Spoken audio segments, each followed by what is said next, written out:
magaalada Bandiiradle oo ka mid ah degmooyinka hoos yimaada gobolka Mudug ee dowladda Galmudug xilligan waxa ay ku tillaabsatay horumar aad u ballaaran oo dhan walba leh. Magaalada Bandiiradle waa magaalo bilic qurxoon oo soo jiidanaysa dadka yimaada halkaani. Bandiiradle waxaa ku nool in ka badan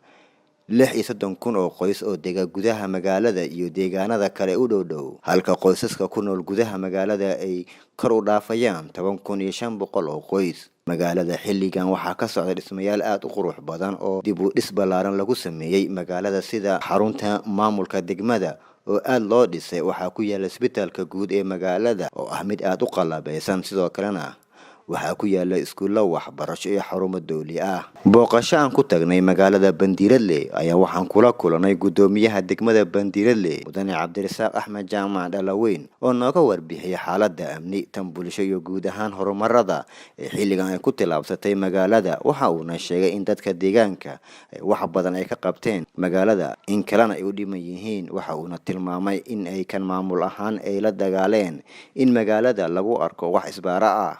gudoomiyaha ayaa baaq u diray madaxda dowladda Galmudug iyo bulshada reer Galmudug inay ka caawiyaan qalabaynta xarunta maamulka degmada oo xilligan dhismaheeda uu soo dhamaaday isla markaana laga dhisay dhismo aad u qurux badan. waxa uu sheegay in mar dhow ay doonayaan inay ku shaqeeyaan balse ay ka dhiman tahay qalabaynta xarunta. waxaan se gaarsiinaynaa maamulka dowlad goboleedka Galmudug, dowladda federaalka hadii la ku roon yahay jaaliyadda, hadii la ku roon yahay Galmudug, hay'adaha samafalka, ururada caalamiga ah, dhammaan waxaan gaarsiinaynaa inta ummadda u baahan yihiin dadka ku nool Bandiiradle inay iska taxalluujiyaan oo ay hadii la ku wax ka qabtaan waa ka raajinaynaa insha Allah bil kariim hadii la hay'admo. waxaan kala ku daray marka Bandiiradle xaaladeedu sidaas ay jirtaa hadda xilligii roobku dii jiray baan joognaa, haddana ma hayno meel noqon doona Ilaahay baa og insha Allah bil kariim. waxay u baahan tahay isbitaaladu waa banaan yihiin hadii ay ku roon yahay iyagoo weyn oo la dhisay oo u baahan hadii ay ku hay'ado gacanta ku dhiga iyo dad samafal wax ka qabta. bukaankiina dhooman yahay bay diyaar u yihiin Bandiiradle hadii ay ku roon yahay liito waa sidaan u sheegnay. markii aan dib ugu laabano hadda meeshan hadda aan joogno waa gurigii degmada Bandiiradle aad quruxdaas buu leeyahay. waxa hadii ay ku roon yahay waxa noo dhisay UMka ayaa noo dhisay. macnaha markii ay soo noo dhiseen waad u jeedaan hadii hawl qabyo kama dhamaato. solarka noo midna waa qabyo oo magaalada wax kala gaar ma ahan, laakiin soo xubaan ka haysanaa guriga degmada quruxdiisa u jeedaan aad iyo aad wax weyn baa ka dhiman. waxa ka dhiman hadii la ku roon waxaan codsanaynaa oo maamulka dowlad goboleedka Galmudug ka codsanaynaa iyo wasiirada golaha hadii la ku roon yahay agaasimaha nala jooga markii xukuumadda baarlamaanka inay naga gacan siiyaan si loogu qalabayn lahaa agabkii loogu qalabayn lahaa deegaankaas qurxoon hadda gurigaas la dhisay. aad iyo aad shaqadii aan ku qaban lahayn waxa ka dhiman qalabayntii baa ka dhiman. codsigaas marka waxaan gaarsiinaynaa cid allaale ciddii wax ka qaban karta oo u horeeyo hadii la ku maamulka Galmudug baan gaarsiinaynaa. magaalada Bandiiradle waa mid sii fidayso dhan walba sida dhismaha magaalada, waxbarashada, caafimaadka, ganacsiga iyo qaybaha kala duwan. Bandiiradle waxaa xilligan ku yaala isbitaalka oo dabooli kara baahida dadka deegaanka hadii loo helo taageero dhaqaale iyadoona daryeel caafimaad markii hore loo aadi jiray magaalada Gaalkacyo. gudoomiyaha degmada Bandiiradle Mudane Cabdirasaaq Axmed Jaamac Dhalaweyn iyo wafdi uu hogaaminayo oo booqday xarunta isbitaalka ayaa waxa ay soo kormeereen qaybaha kala duwan isbitaalka uu ka kooban yahay. waxaana xog waraysi buuxda ka siiyay maamulka isbitaalka ahna kusimaha agaasinka guud ee isbitaalka Marwo Kaltuun Ismaaciil Saciid oo ka warbixisay xaaladda isbitaalka xilligan uu ku sugan yahay. haddii warbixin guud ah ka baxsho isbitaalka furitaankiisa iyo wixii ku saabsan isbitaalkan run ahaantii waxaa la furay 2 bisha 2 2018 sanadkan. xilliga la furayo wuxuu ka koobnaa 4 qaybood oo kala ah qaybta hooyada dhalaanka, qaybta bukaan socodka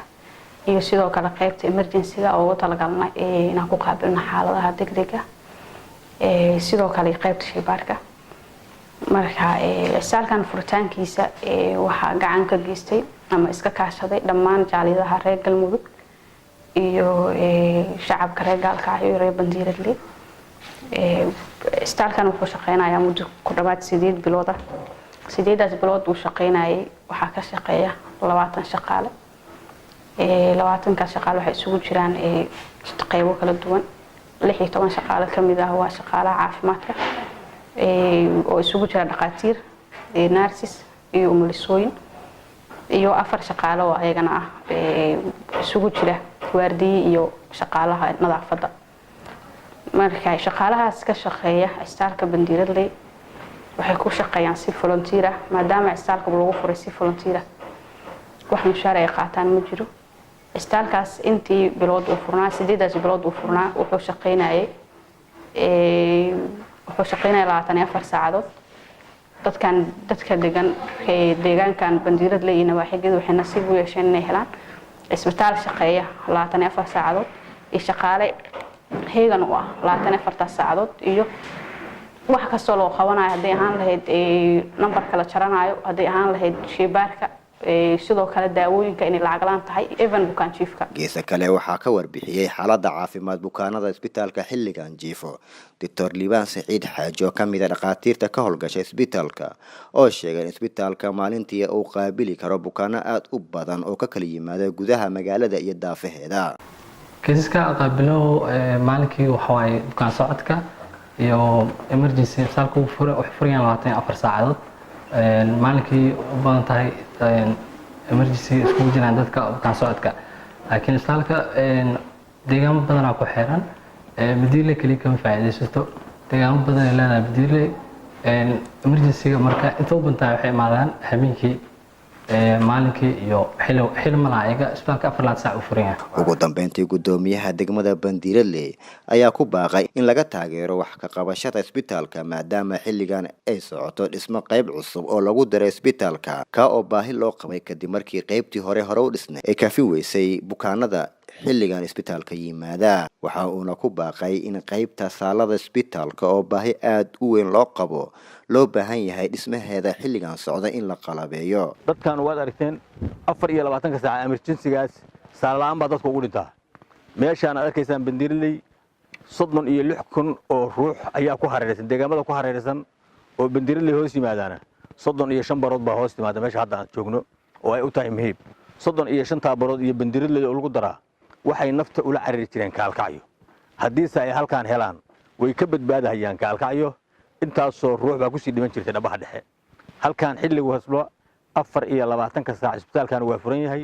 cid allaale cidii doonta soo booqan kada 24 saac emergency waa furan yahay saacad walba qofkii la keenay waa la qaabilaa saacad kastoo la keeno magaalada Bandiradley waa magaalo xilligan ku tilaabsatay horumar dhan walba leh waa magaalo ay ka socdaan dhismayaal aad qurux badan waxaana ka qayb qaatay maamulka magaalada iyo kan shacabka dega magaalada Cabdi Cashaar Guuleed Galmudug TV Bandiradley